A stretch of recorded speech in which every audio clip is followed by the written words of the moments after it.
अगर कोई मुझसे पूछे कि भारत की सबसे अच्छी चीज क्या है तो शायद मैं किसी एक चीज का नाम नहीं ले पाऊंगा, क्योंकि मुझे लगता है कि भारत जैसे देश की किसी एक उपलब्धि, किसी एक व्यक्ति या किसी एक पहचान में समेट देना भारत के साथ न्याय नहीं होगा। क्योंकि ये वो देश है जहां एक तरफ स्वतंत्रता सेनानी हुए जिन्होंने अपने रक्त से इस मिट्टी को सींचा, तो दूसरी तरफ ऐसे कलाकार हुए जिन्होंने पूरी दुनिया में भारत का नाम रोशन किया। यहाँ ऐसे वैज्ञानिक हुए जिन्होंने भारत को चांद तक पहुंचाया, ऐसे खिलाड़ी हुए जिन्होंने दुनिया को अलग अलग मैदानों में तिरंगा अपना ऊंचा किया, ऐसे उद्योगपति और एंटरप्रेन्योर्स हुए जिन्होंने दुनिया को भारत की क्षमता दिखाई, और ऐसे करोड़ों सामान्य भारतीय हैं जिनके नाम शायद कभी किसी किताब में नहीं आएंगे, लेकिन जो हर दिन अपना काम ईमानदारी से करके इस देश को आगे बढ़ा रहे हैं। शायद यही भारत है, एक ऐसा भारत जो किसी एक चेहरे से नहीं, हम सब के चेहरे से मिलकर के बनता है। और आज इसी भारत का हम 15 अगस्त 2026 को 80वां स्वतंत्रता दिवस मना रहे हैं। यानी हमारी स्वतंत्रता के 79 वर्ष पूरे हो चुके हैं और हम आजादी की 80वें वर्षगांठ के उत्सव में प्रवेश कर रहे हैं। इस साल के आधिकारिक समारोह में भी युवा शक्ति फॉर द रेट विकसित भारत @2047 को विशेष स्थान दिया गया है।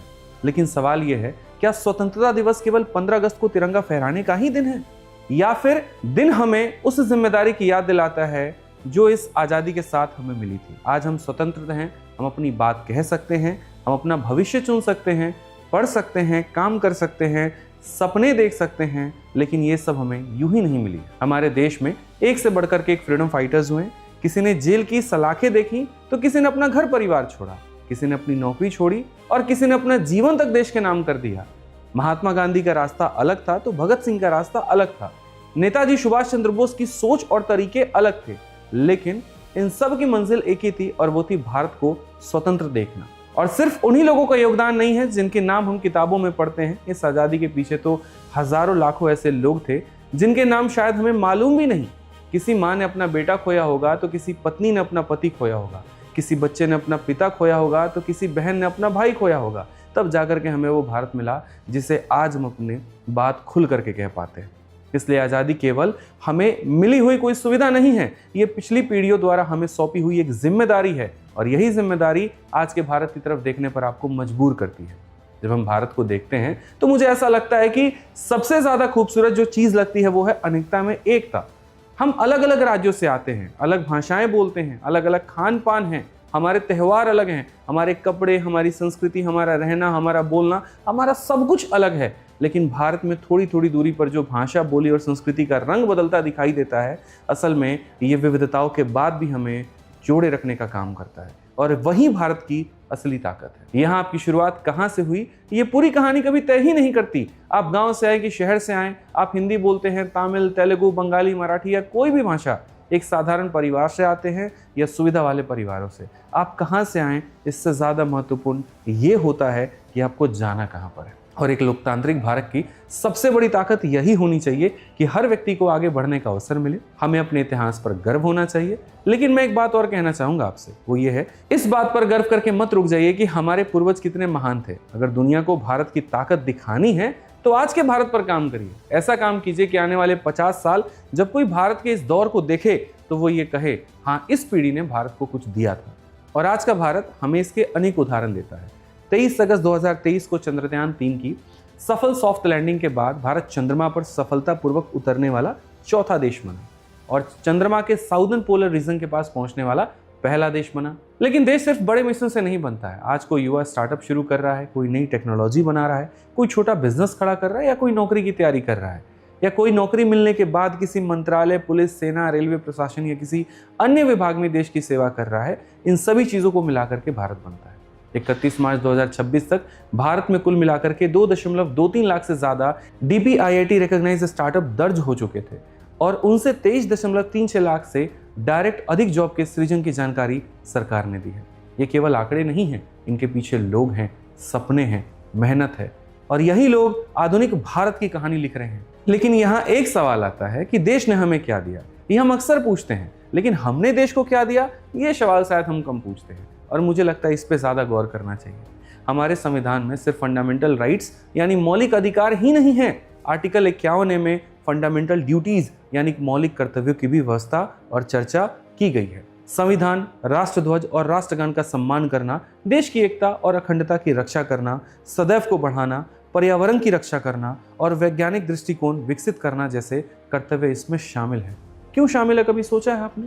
क्योंकि देश सिर्फ सरकारों से नहीं बनती, देश हम सब से बनता है। सरकार और संस्थाएं तो अपना काम करेंगी, लेकिन एक नागरिक के रूप में हमारी जिम्मेदारी बनती है कि हम अपने अधिकारों को लेकर के जागरूक रहें। तो अपने कर्तव्यों को लेकर के भी उतने ही जागरूक होना पड़ेगा, क्योंकि भारत सिर्फ संसद की इमारतों से नहीं बसता, भारत हमारे व्यवहार में भी बसता है। और इसलिए इस स्वतंत्रता दिवस पर मैं विशेष तौर से युवाओं को एक बात कहना चाहता हूँ। इस बार देशभक्ति को केवल 10 सेकंड की रील या 15 सेकंड की स्टोरी तक सीमित मत रखिएगा। पीछे तिरंगे के रंग का गुलाल उड़ाना, वीडियो बनाना, गाना लगाना, पोस्ट कर देना बहुत अच्छी बात है, कहीं कोई दिक्कत की बात नहीं है। लेकिन देशभक्ति अगर सिर्फ कैमरे से शुरू होने तक ही है तो फिर शायद ये एक बहुत बड़ा चिंता का विषय है। शायद वहाँ पर बहुत सारी चीज़ें अधूरी हैं।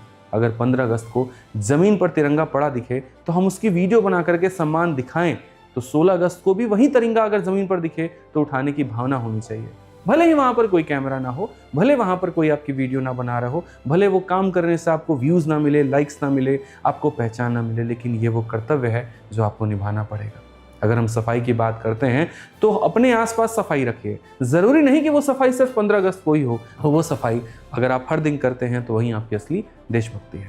अगर हम भारत की एकता की बात करते हैं तो जाति, भाषा, क्षेत्र और धर्म के नाम पर दूसरों के लिए नफरत मत फैलाइए, भ्रामक पोस्ट को मत शेयर करिए, एक दूसरे के खिलाफ नफरतें मत बोइए। अगर हम भारत को आगे बढ़ना देखना चाहते हैं तो अपने हुनर पर काम करिए और इन नफरतों को खत्म करिए।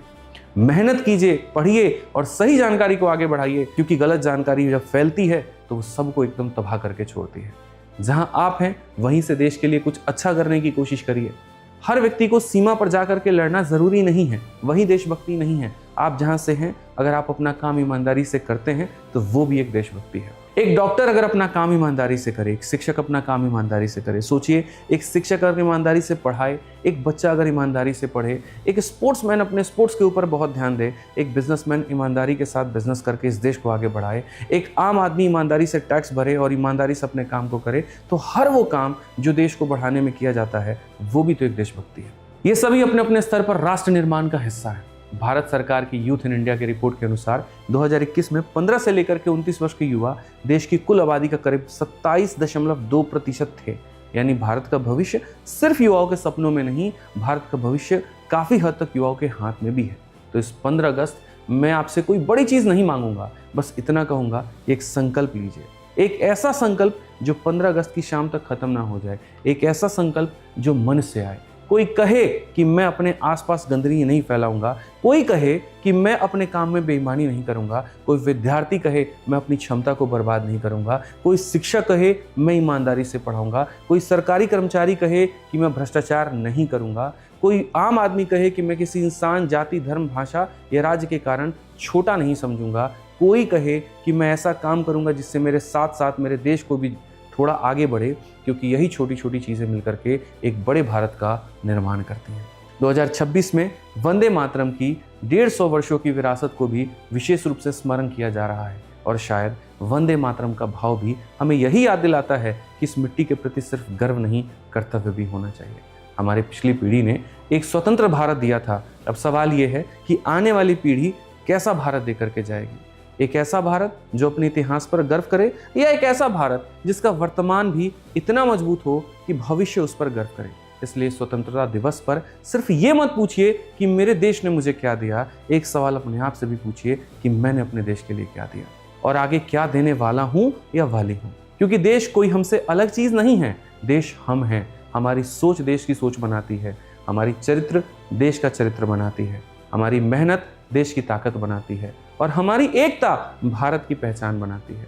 जब तिरंगा आसमान में ऊपर जाता है ना, तो हमारी भाषा, राज्य, क्षेत्र और अलग अलग पहचान से ऊपर उठ करके एक भारतीय होने की पहचान खड़ी होती है। तो आइए इस 80वें स्वतंत्रता दिवस पर तिरंगा सिर्फ हाथ में नहीं, उसके सम्मान, उसके जिम्मेदारी और उसके मूल्य को अपने जीवन में भी उठाइए और आने वाले भारत को एक ऐसा भारत बनाइए जब भविष्य हमारी पीढ़ी को याद करे तो सिर्फ वो ये ना कहे कि इन्होंने आज़ादी का जश्न मनाया था, बल्कि वो ये भी कहे कि इन्होंने इस आज़ादी की जिम्मेदारी भी निभाई थी। वंदे मातरम, जय हिंद, जय भारत।